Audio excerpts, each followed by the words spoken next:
नमस्कार। आज के इस वीडियो में मैं प्रसाद आपका स्वागत करता हूँ और आज हम बात करने वाले हैं JP associates that is Jaiprakash associates के बिजनेस के बारे में, साथ ही कंपनी के रिव्यू और फाइनेंशियल स्टेटमेंट्स के बारे में, जिसमें हम बात करेंगे कंपनी के फाइनेंशियल्स के बारे में और ये भी बात करेंगे कि क्या ये कंपनी रिकवर कर पाएगी या फिर नहीं। So let's begin. अगर आपको ये वीडियो पसंद आता है तो जरूर चैनल को सब्सक्राइब कीजिए और ये वीडियो अपने सारे दोस्तों के साथ शेयर कीजिए ताकि उन्हें भी इस कंपनी के बारे में पता चले।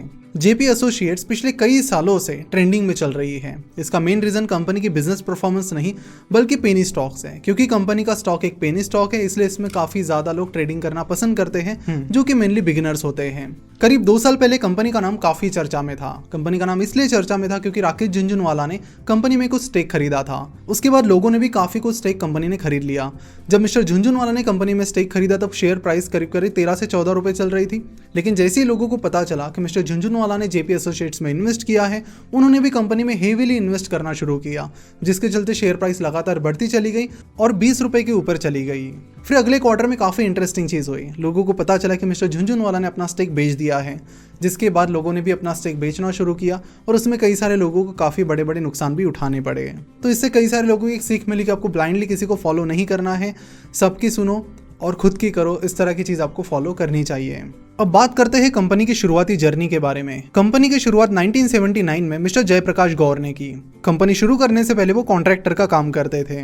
तो जेपी एसोसिएट शुरू करने के बाद उन्होंने तेजी से अपना बिजनेस बढ़ाना शुरू किया और अलग अलग सेक्टर में वो एंटर करते चले गए। उन्होंने power, infrastructure, engineering and construction, cement, hospitality, health care, इन जैसे कई सारे सेक्टर्स में एंट्री की।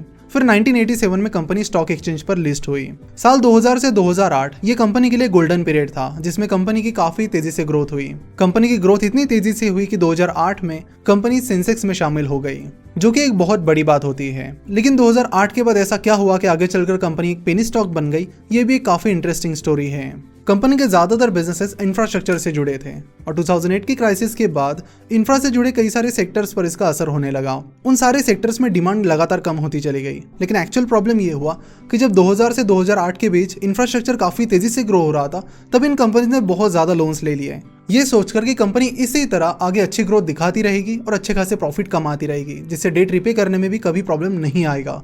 लेकिन 2008 में जो हुआ वो काफी अलग था। अचानक आए रिसेशन से अचानक डिमांड कम होने लगी, profit making companies loss making companies बन गई और जो डेट उन्होंने लिया था ग्रोथ के लिए वो कंपनीज के लिए बर्डन साबित हुआ। ऐसे में कंपनी को सामने कोई भी रास्ता नहीं दिख रहा था और ये सारी कंपनीज प्रॉब्लम में फंस गई।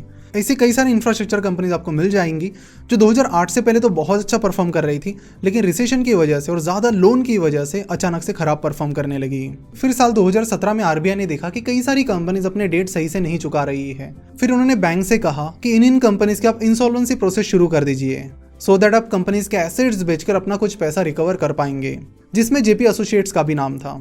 एसबीआई, आईसीआईसीआई बैंक और कई सारी बैंक्स ने जेपी एसोसिएट्स को काफी ज्यादा लोन दिए हैं। कई सारी कंपनीज की इंसॉल्वेंसी प्रोसेस शुरू होने लगी, लेकिन उससे कई सारी बैंक्स को ये सीख मिली कि इंसॉल्वेंसी प्रोसेस करने के बावजूद भी बैंक्स को अपना अच्छा खासा पैसा नहीं मिलता है। इसलिए बैंक्स ने रिजोल्यूशन प्रोसेस के लिए ट्राई किया कि कोशिश करते हैं कि उस बिजनेस को फिर से कैसे खड़ा कर पाए और उससे फिर अपना पैसा रिकवर कर लेंगे, जिससे पैसा रिकवर करने के चांसेस बढ़ सकते हैं। आईसीआईसीआई बैंक और एसबीआई ने भी यहाँ पर यही कोशिश की। उन्होंने कोशिश की कि जेपी एसोसिएट्स के लिए रिजोल्यूशन प्लान लाए, लेकिन बैंक्स कोई भी रिजोल्यूशन प्लान नहीं ला पाए। ऐसे में जेपी एसोसिएट्स ने प्राइवेटली आरबीआई को अप्रोच किया और उनसे कहा कि हमें रिजोल्यूशन के लिए आप एक मौका दे दीजिए। आरबीआई ने भी मौका दे दिया और अब जेपी एसोसिएट्स और बैंक के बीच रिजोल्यूशन प्रोसेस शुरू है। इकोनॉमिक टाइम्स की एक रिपोर्ट के अनुसार टिल्टन पार्क कैपिटल मैनेजमेंट और एसएसजी कैपिटल मैनेजमेंट, ये दोनों कंपनी शायद जेपी एसोसिएट्स में इन्वेस्ट कर सकती है। इसका अभी तक कोई भी प्रॉपर कंफर्मेशन नहीं आया है। अगर क्विकली बैंक्स कोई रिजोल्यूशन प्रोसेस लेकर आते हैं तो ही कंपनी यहाँ पर बच सकती है, अदरवाइज कंपनी की इंसॉल्वेंसी तय है। सीधी बात की जाए तो कंपनी के फिर से खड़े रहने के चांसेस यहाँ पर बहुत ही कम हैं। कंपनी के फाइनेंशियल्स को एनालाइज करके ये चीज काफी क्लियर हो जाती है। चलो एक बार कंपनी के फाइनेंशियल्स पर नजर डालते हैं। आप सिंपली tickertape.in पर जाकर कंपनी के फाइनेंशियल्स और बाकी चीजें देख सकते हो। चलो देखते हैं कंपनी के फाइनेंशियल डिटेल्स। तो यहाँ पर जयप्रकाश एसोसिएट सर्च करने के बाद आप सिंपली यहाँ फाइनेंशियल्स पर क्लिक कीजिए। उसके बाद आपको यहाँ पर कंपनी का profit and loss statement, balance sheet और कैश फ्लो स्टेटमेंट मिल जाएगा। अब पहले क्लिक करते हैं कंपनी की इनकम पर, जहाँ पर हमें कंपनी के रेवेन्यू और प्रॉफिटेबिलिटी के बारे में पता चलेगा। यहाँ पर आप देख सकते हो कि फाइनेंशियल ईयर 2017 में कंपनी को करीब 8,700 करोड़ का नुकसान हुआ था। फाइनेंशियल ईयर 2018 में कंपनी का लॉस करीब 2000 करोड़ था। फाइनेंशियल ईयर 2019 में भी कंपनी का लॉस 2000 करोड़ था और आप यहाँ पर देख सकते हो कि फाइनेंशियल ईयर 2020 में कंपनी ने प्रॉफिट कमाया है जो कि 1095 करोड़ का है। लेकिन अगर आप सिंपली नेट प्रॉफिट पर ध्यान दोगे तो आपको अंदर की बात नहीं पता चलेगी। एक्चुअली फाइनेंशियल ईयर 2020 में कंपनी को जो प्रॉफिट हुआ है वो कंपनी के बिजनेस परफॉर्मेंस से नहीं हुआ है। यहाँ पर कंपनी ने अपने कुछ एसेट्स बेच दिए हैं जिसकी वजह से कंपनी का जो रेवेन्यू फ्रॉम अदर सोर्सेस है वो अचानक काफी बढ़ गया और उससे कंपनी को काफी ज्यादा प्रॉफिट मिल गया। अगर ऑपरेशन के हिसाब से बात करें तो अभी भी कंपनी लॉस मेकिंग ही है। अगर कंपनी के डेट यानी कर्ज की बात करते हैं तो बैलेंस शीट में जाकर वो हमें पता चल जाएगा। यहाँ पर कंपनी की जो नॉन करंट लायबिलिटीज है उस पर क्लिक करने के बाद आपको कंपनी का लॉन्ग टर्म डेट पता चलेगा। कंपनी का long term debt financial year 2017 में 26,577 करोड़ था जो धीरे धीरे कम होकर फाइनेंशियल ईयर 2020 तक 16,519 करोड़ हुआ है। तो कंपनी का जो डेट कम हुआ है वो कंपनी ने अपने प्रॉफिट से नहीं किया है क्योंकि कंपनी को प्रॉफिट हुआ ही नहीं। कंपनी ने जो भी अपना डेट कम किया है वो कंपनी ने अपने कुछ एसेट्स बेचकर किया है। रिसेंटली जेपी एसोसिएट्स ने अपना सीमेंट यूनिट अल्ट्राटेक सीमेंट को बेच दिया है और उससे जो भी पैसा आया उससे कंपनी ने अपना डेट रिपेमेंट करने की कोशिश की है। अगर हम कंपनी के ओवरऑल बिजनेस के बारे में बात करते हैं तो उसमें रिकवरी होने के चांसेस बहुत ही कम हैं। अगर कंपनी के हाउसिंग बिजनेस की बात करते हैं तो करीब करीब 20,000 फ्लैट होल्डर्स को अभी तक उनके फ्लैट्स नहीं मिले हैं, जिसके चलते जेपी एसोसिएट्स को अपनी बहुत बड़ी subsidiary JP infra NBCC government company को बेचनी पड़ी क्योंकि वो फ्लैट्स डिलीवरी नहीं कर पाए लोगों को। एक्चुअली इससे कुछ साल पहले मिस्टर जयप्रकाश गौर ने उन फ्लैट होल्डर्स को ये प्रॉमिस किया था कि हम 2000 करोड़ कंपनी में इन्वेस्ट करने वाले हैं जिससे हम आपके जो भी फ्लैट्स है वो सारे बनाने वाले हैं, लेकिन वो पैसा कभी कंपनी में नहीं आया, जिसके चलते फाइनली जेपी इंफ्रा को एनबीसीसी को बेचा गया। अगर हम कंपनी के मैनेजमेंट के बारे में बात करते हैं तो कंपनी का मैनेजमेंट यहाँ पर काफी कॉम्प्लेक्स है। साथ ही कंपनी के मैनेजमेंट और कंपनी के ऊपर फाइनेंशियल फ्रॉड के कुछ आरोप है।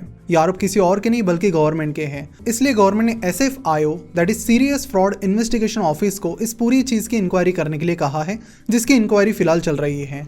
इसी बीच कंपनी के कई सारे प्रोमोटर्स बोर्ड से रिजाइन कर रहे हैं। इसका एग्जैक्ट क्या रीजन है ये तो इंक्वायरी के बाद ही पता चलेगा, लेकिन जहां तक पूरे कंक्लूजन की बात करते हैं तो उससे हमें ये पता चलता है कि कंपनी की फिलहाल कंडीशन बहुत ही खराब चल रही है। 5-10 साल पहले भी बहुत सारे लोग इस कंपनी में इन्वेस्ट किया करते थे इसलिए कि कंपनी का स्टॉक एक पेनी स्टॉक है, तब भी इन्वेस्टर्स को नुकसान हुआ। आज भी कई सारे लोग पेनी स्टॉक समझकर इस कंपनी में इन्वेस्ट करते हैं, लेकिन आप बैकग्राउंड में जो कंपनी है अगर उसे देखते हैं तो आपको काफ़ी सारी चीज़ें क्लियर हो जाएगी। यहाँ पर कंपनी की फाइनेंशियल कंडीशन बहुत ख़राब है। वैल्यूएशन निकाल के कोई मतलब नहीं है क्योंकि यहाँ पे कंपनी इंसॉल्वेंट होने के चांसेस भी काफ़ी ज़्यादा है। यहाँ पर कंपनी के फाइनेंशियल्स की कुछ बेसिक चीज़ें देखकर ही हमें कई सारी चीज़ें यहाँ पर पता चली, जिसके चलते ना ही हमें कंपनी का फाइनेंशियल एनालिसिस करना पड़ा, ना ही फाइनेंशियल रिसर्च चेक करने की ज़रूरत पड़ी। तो ये थी जेपी एसोसिएट्स की पूरी स्टोरी और पूरा रिव्यू। आशा करता हूँ कि इस कंपनी के बारे में काफ़ी डिटेल इन्फॉर्मेशन आप तक पहुँच गई होगी।